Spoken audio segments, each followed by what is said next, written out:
नमस्कार, मैं हूं राजेश पिपलोदिया और इस वक्त आप देख रहे हैं दोपहर न्यूज। लगातार नई और ताजा जानकारियों के लिए हमारे चैनल को आप सबसे पहले सब्सक्राइब कर लीजिए पेश है एक खास खबर। लोग क्या चाहते हैं? हम ये आज का प्रदर्शन जो है सवर्ण सेना के बैनर तले किया गया है, जिसमें हमें समस्त हिंदू समाज जो सवर्ण वर्ग में आते हैं वो लोग हैं, बल्कि हमारे साथ पिछड़े वर्ग के लोग भी शामिल हैं, जो कि इस यूजीसी कानून के खिलाफ उनको लगता है कि ये गलत है सवर्ण और छात्रों के खिलाफ। तो इसकी हमारी कुछ मांगे हैं, जिसका ज्ञापन हमने माननीय प्रधानमंत्री जी के नाम पर माननीय डीएम साहब को दिया हुआ है। उसकी कॉपी मैं आपको दे दूंगा। हमारा सब कहना ये है कि अब इस देश में सिर्फ सवर्णों के साथ ही अत्याचार क्यों किया जाता है? क्या हम इस देश में, स्वतंत्र देश में, सवर्ण ही गुलाम हैं या गुलाम बनाने की कोशिश की जा रही है? कुछ मांगे हैं जो मैं अभी समय नहीं होगा आप लोगों को कॉपी दे दूंगा, लेकिन हमारा विरोध की शुरुआत है आज मैं बताना चाहता हूं कि आज महाराणा प्रताप जी की पुण्यतिथि है। इस अवसर पर हमने आगाज़ किया है। ये एक आवेदन है जो सरकार द्वारा हमने किया है। बाद में निवेदन होगा, फिर इस बार जो भी दनादन की स्थिति जो पैदा होगी उसके लिए सरकार जिम्मेदार होगी। पीएम मोदी के खिलाफ भी नारेबाजी हुई है। डेफिनेटली मोदी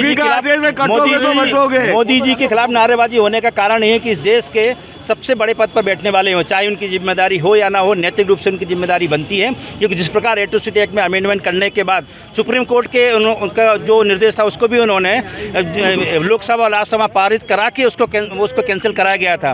तो यदि इसमें मान लीजिए धर्मेंद्र प्रधान या जो भी यूजीसी की कमेटी उन्होंने किया हो, तो मोदी जी को इसको कैंसिल कराना ही पड़ेगा। यदि नहीं कराएंगे तो निश्चित रूप से मोदी जी, चाहे देश का कोई भी व्यक्ति क्यों ना हो, उसको पदच्युत होना पड़ेगा। मतलब करनी सेना के एक पदाधिकारी ने आने वाले समय में इंदौर बंद का आह्वान भी किया है इस मामले में। देखिए, करनी सेना के पदाधिकारी ने तो सहमति दी है और ये सवर्ण समाज का जो इंदौर बंद ही नहीं, पूरे संपूर्ण भारत बंद का 1 फरवरी को है। तो हम सब लोग भी पूरे माँ करनी सेना, सवर्ण सेना उसका समर्थन करते हैं। और 1 फरवरी को इंदौर ही नहीं बल्कि पूरा भारत देश बंद होगा। इंदौर में माँ करनी सेना, सवर्ण सेना की ओर संयुक्त रूप से मैं यहाँ पे जिलाध्यक्ष हमारे बाला ठाकुर जी को वो करूँगा, जिम्मेदारी दूंगा ताकि वो इंदौर बंद करवा सकें। आपका नाम और परिचय? मैं धर्मेंद्र सिंह गौतम, राष्ट्रीय अध्यक्ष माँ करनी सेना और सवर्ण सेना के सदस्य।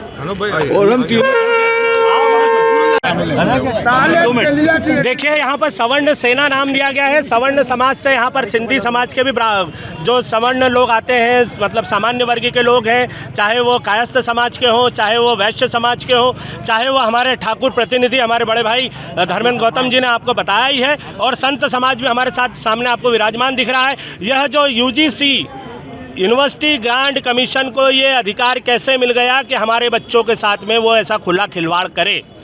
वो कैसे नियम बना सकती है? क्या इसको उन्होंने राज्यसभा लोकसभा में पास करवाया है? और अगर पास करवाया है तो हम लोग भी पास होने वाले हैं, क्योंकि अगर हम लोग पास नहीं हुए तो हमारे बच्चों का भविष्य टोटल अंधकार में रहेगा। और उनको अंधकार से बचाने के लिए एक बाप की जो भूमिका रहती है, उस भूमिका में हम लोग यहाँ पर सब खड़े हुए हैं। इसमें बात करें तो अब आगे चल के किस तरीके से आंदोलन को और आगे बढ़ाया जाएगा और तेजी से? देखिए, अभी हाल फिलहाल में हम लोगों ने यहाँ पर सिर्फ निवेदन किया है, जैसा कि हमारे भाई करनी सेना के माँ करनी सेना के भाई धर्मेंद्र गौतम जी ने कहा है, पहले निवेदन फिर प्रतिवेदन, और उसके बाद नहीं तो फिर रोड पे आके लड़ाई लड़ी जाएगी। और रोड पे आके लड़ाई लड़ेगी मतलब अन्न जल त्याग करके मरणासन अवस्था तक। फिर देखें कितने लोगों को ये मरवाते हैं और कितने लोग मरते हैं। आपका नाम बताइए? मैं पंडित अनूप शुक्ला, श्री परशुराम सेना, मध्य प्रदेश।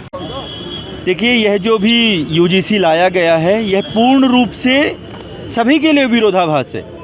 इसमें संशोधन की अत्यधिक ज़रूरत है और यथासंभव इसको रद्द कर देना चाहिए।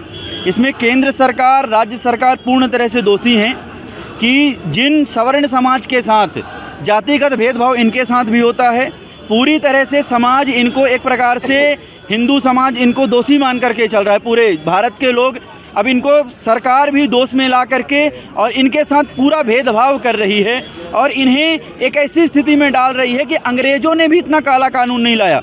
उनके समय भी सुनवाई होती थी, पर यहाँ पर सुनवाई भी नहीं हो रही। तो यहाँ पर सवर्ण समाज को भगत सिंह जैसा होना पड़ेगा कि इनके कान में आवाज़ सुनाई दे। उसके लिए भगत सिंह जी ने जैसा आंदोलन किया वैसा आंदोलन हमें भी करना पड़ेगा।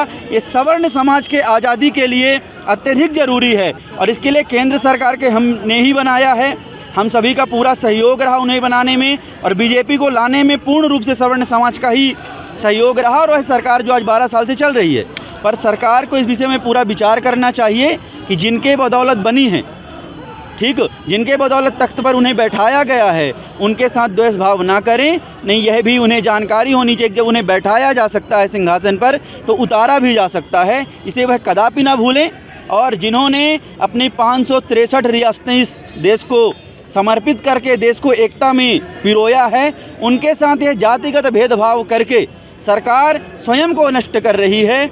और यथासंभव कि एक करने की बात जो सरकार कर रही है, हमें ऐसा लग रहा है कि भाजपा कांग्रेस के बराबर होना चाहती है। आपका पूरा नाम बताइए। हमारा नाम स्वामी अतुलानंद सरस्वती जी।